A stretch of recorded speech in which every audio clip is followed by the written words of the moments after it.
CM Revanth Reddy Gowda సోదరులని ఘోరంగా అవమానించారని మండిపడ్డారు BRS నేతలు భిక్షమయ్య గౌడ్, గెలు శ్రీనివాస్ యాదవ్, ఆంజనేయ గౌడ్. సర్దార్ సర్వాయి పాపన్న జయంతి సభకు రాకుండా సీఎం రేవంత్ రెడ్డి క్షత్రియుల సభకు వెళ్లడాన్ని తప్పుపట్టారు. తెలంగాణ అభివృద్ధికి రాజులు కీలక పాత్ర పోషించారని, గౌడ్స్ బహుజనులని కించపరిచే విధంగా రేవంత్ మాట్లాడడాన్ని ఖండించారు.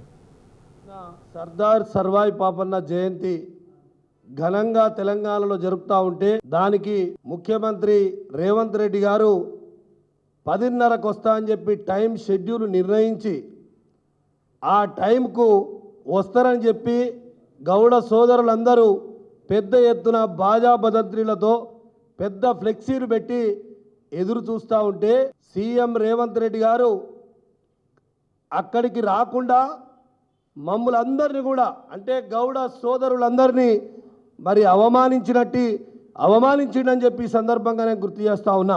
నిజంగా ఏదైనా పని మీద ఉన్నాడా అంటే ఆ పని మీద ఉండకుండా చక్కగా క్షత్రియుల మీటింగ్ పోయి అక్కడ క్షత్రియులను అద్భుతంగా పొగిడి అంటే క్షత్రియులే గొప్పవాళ్ళని చెప్పి తెలంగాణ సమాజంలో తెలంగాణ కోసం క్షత్రియులే కొట్లాడిందని చెప్పి తెలంగాణ అభివృద్ధిలో రాజుల పాత్రే ఘనంగా ఉందని చెప్పి చెప్తే నిజంగా ఎంత బాధ అనిపించిందంటే తెలంగాణ ఉద్యమం మరి గౌడులతో పాటుగా బహుజనులందరం చాలా పెద్ద ఎత్తున తెలంగాణ కోసం కొట్లాడితే తెలంగాణ మరి కొట్లాడినటువంటి వాళ్ళను మరిచి ఇవాళ రాజులనే గొప్పగా పొగుడుతున్నానంటే మరి ఇక్కడ ఉన్నటువంటి బహుజనులను అవమానించినట్టే అని చెప్పి నేను ఈ సందర్భంగా గుర్తు చేస్తూ ఉన్నా. సర్దార్ సర్వాయి పాపన్న జయంతి సభకు ఎగ్గొట్టి రాజుల సభకు పోయినాడు.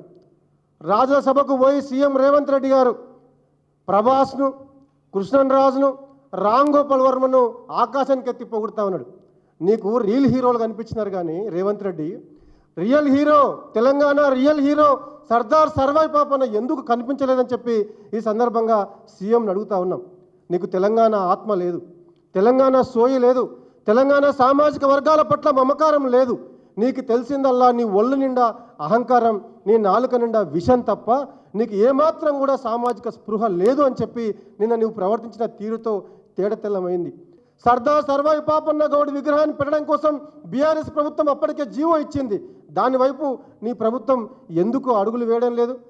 ముఖ్యమంత్రి రేవంత్ రెడ్డి గారు ఈ రాష్ట్రంలో డబ్బున్న వాళ్ళు మాత్రమే కంప్యూటర్ సైన్స్ కోర్సులు చదవాలని చెప్పి డబ్బు లేని వాళ్ళంతా మెకానికల్ కోర్సులు, సివిల్ ఇంజనీరింగ్ లాంటి కోర్సులు, ఎలక్ట్రికల్ ఇవే చదవాలి, ఉద్యోగాలు లేకుండా వీళ్ళంతా ఊళ్ళనే ఉండాలనే ఒక కుట్ర కోణంతో ఇవాళ రేవంత్ రెడ్డి గారు వివరిస్తున్నట్టుగా ఇవాళ కనిపిస్తూ ఉన్నది.